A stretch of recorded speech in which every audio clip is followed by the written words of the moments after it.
Hi! In front of me is Microsoft Surface Duo, and today I would like to show you how you can block app notifications from chosen apps on this device.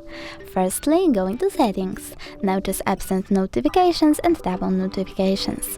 Then scroll down a bit, select See All from last 7 days and pick one of your apps, like Google Play Store.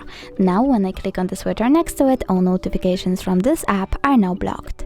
You can always enable them by clicking at the same switcher.